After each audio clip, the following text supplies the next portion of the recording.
তার কারণ ভালোবাসার মাধ্যমে জান্নাত পাওয়া যায় না। জান্নাতের একমাত্র পথ হলো রাসূলের পথ অনুসরণ করা। আমাদের সমাজে অসংখ্য ভুল মেসেজ দেওয়া হয় যে রাসূলকে ভালোবাসলে জান্নাত পাওয়া যাবে। আমার ভাইয়েরা, আল্লাহ রাসূলের একজন চাচা ছিল আবু লাহাব। রাসূল জন্মের সঙ্গে সঙ্গে তার দাসী যখন যে বললেন, আবু লাহাবকে তোমার ভাতিজা জন্ম নিয়েছে। আব্দুল্লাহর ঘরে পূর্ণিমার চাঁদ উদিত হয়ে গেছে। বলেন সুবহানাল্লাহ। শুভ খবর শোনার সঙ্গে সঙ্গে ওই আবু লাহাব তার ক্রয়কৃত দাসীকে আজাদ করে দিয়েছিলেন নবীর উসিলায়। এত ভালোবাসার পর আবু তালেব আবু লাহাব জাহান্নামে যাবে। এই ঘটনা থেকে প্রমাণ হয়ে যায় রাসূলকে ভালোবাসলে জান্নাত পাওয়া যাবে না। ভালো তো অবশ্যই বাঁচতে হবে, ভুল বুঝবেন না। এই কথার অর্থ এই নয় রাসূলকে ভালোবাসা যাবে না, তা কিন্তু নয়। রাসূলকে ভালোবাসার মাধ্যমে তার রেখে যাওয়া দায়িত্বগুলি আঞ্জাম দিতে হবে। রাসূল যে কাজ করতে বলেছেন সেই কাজগুলো করতে হবে।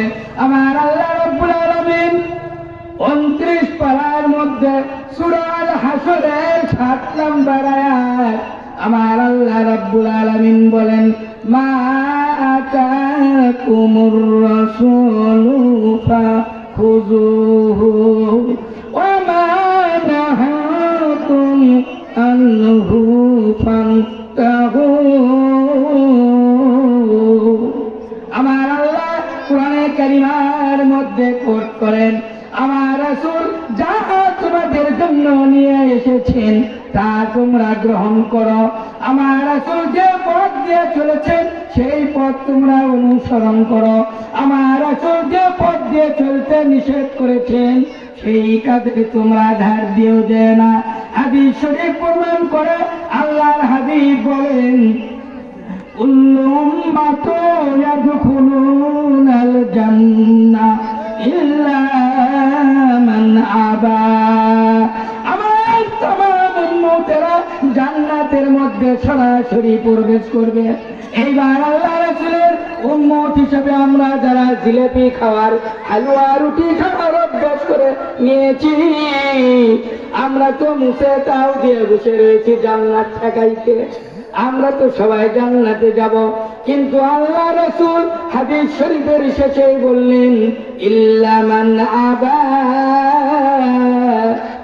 তবে কিছু সংখ্যক অস্বীকারী বেদাতকারী জাহান্নামে যাবে। আল্লাহ রাসূলের সামনে পর্দা ফেলে দেওয়া হবে।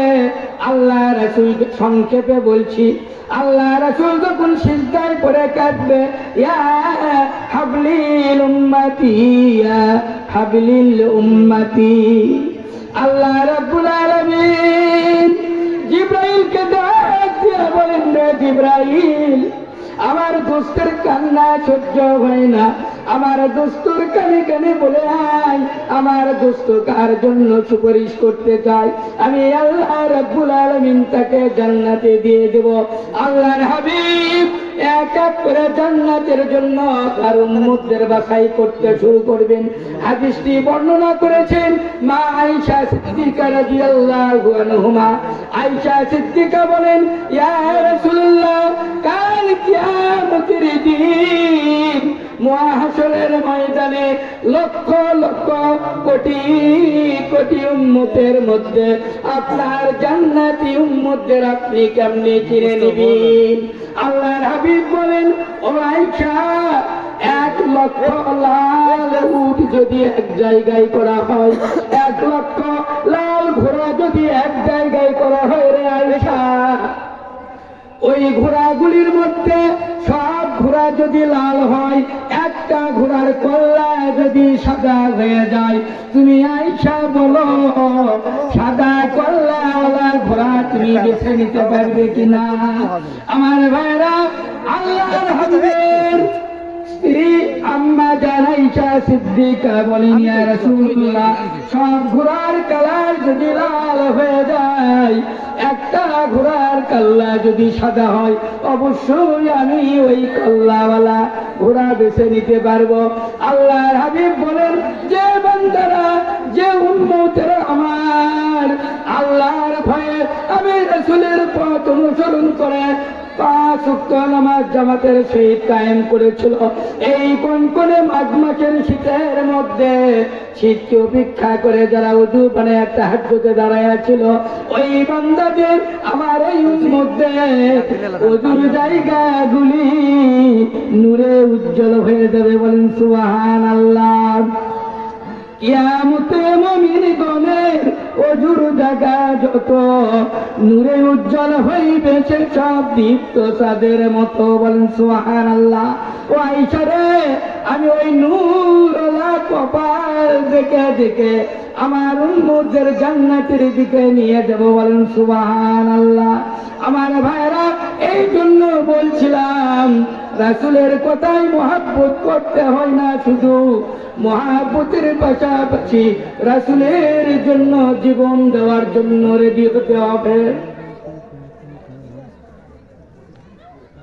আমার ভাইরা, রাসূলের পথ কেমনে অনুসরণ করতে হয়, অসংখ্য সাহাবী তার নজির পেশ করে দিয়েছেন। আল্লাহ রাসূলের একজন সাহাবী হযরত খাব্বাব রাদিয়াল্লাহু আনহু রাসূলের পথ অনুসরণ করতে যে, রাসূলের পথে চলতে যে আবু জেহেলের গোষ্ঠীরা সহ্য করতে পারলেন না, তাকে জেলের